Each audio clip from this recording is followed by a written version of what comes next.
I am not going to tell you to keep an eye on gold this year. I'm going to tell you to keep both eyes on gold because that's exactly what central banks are doing. Let's explore.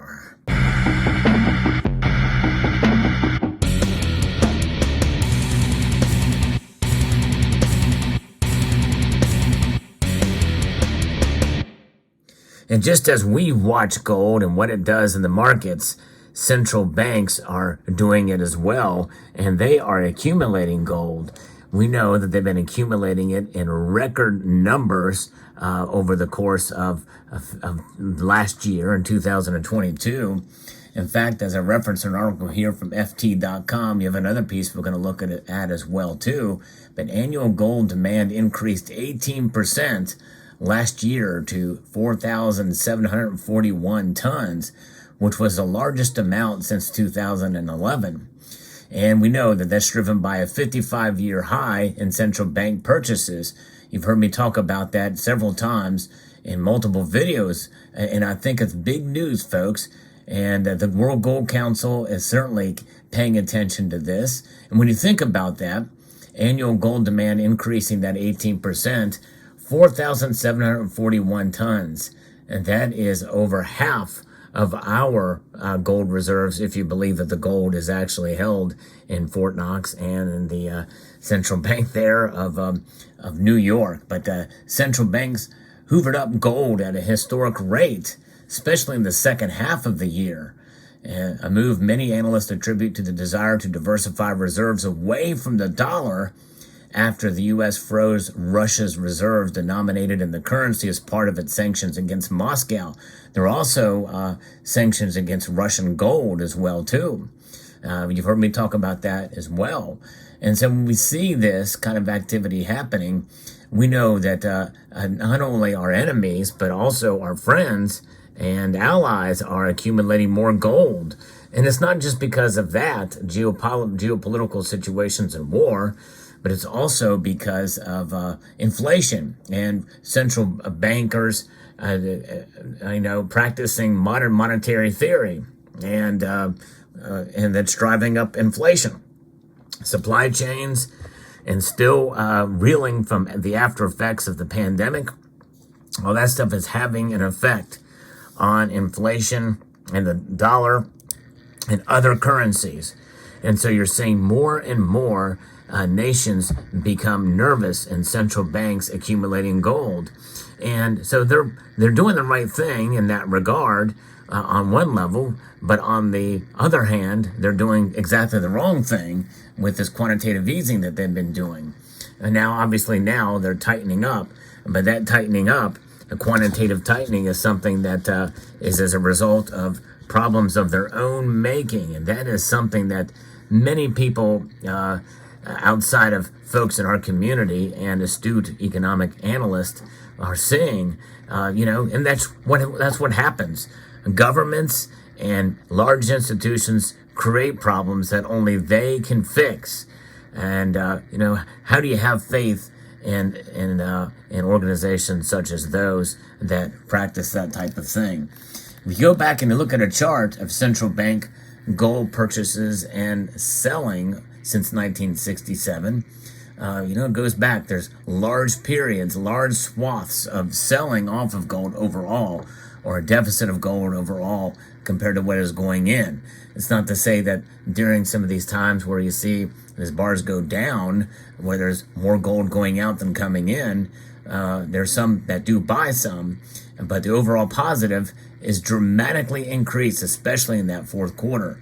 I did a video specifically about that, talking about how we've seen this record gold buying and wondering where a large swath of it went to.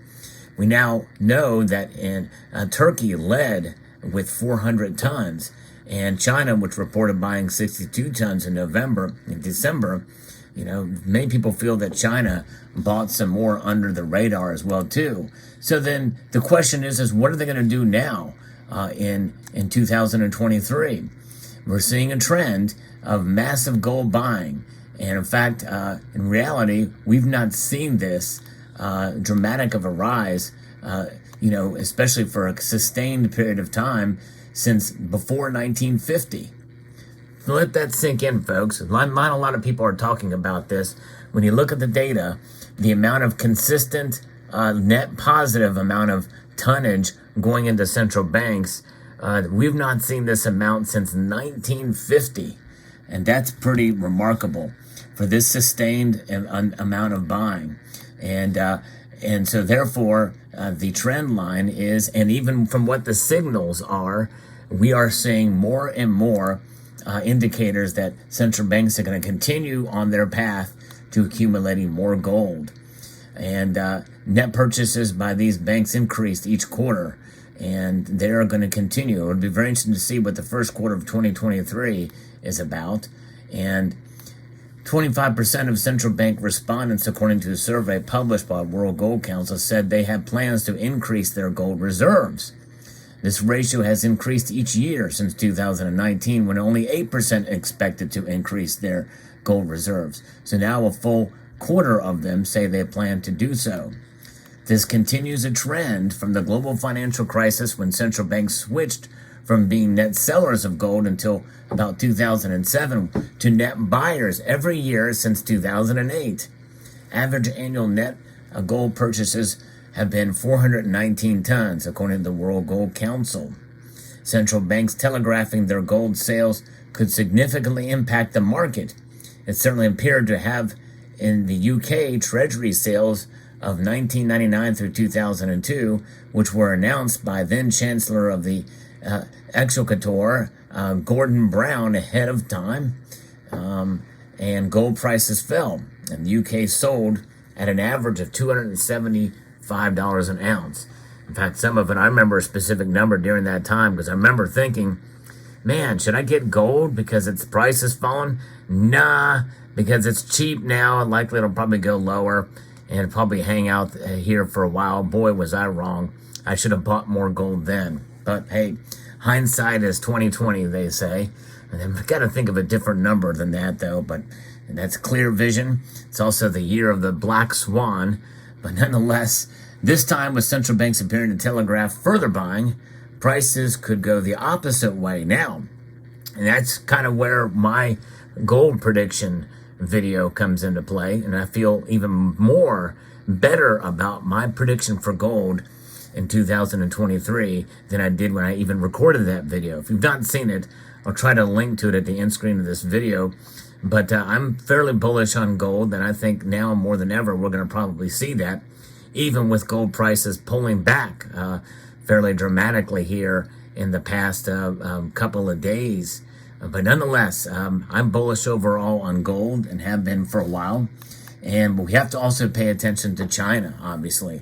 There's a lot going on. There's some strife now, as you can imagine, with that spy balloon that was now shot down over shallow waters off the coast of South Carolina here. But the People's Bank of China have purchased 32 tons of gold in November and another 30 tons in December.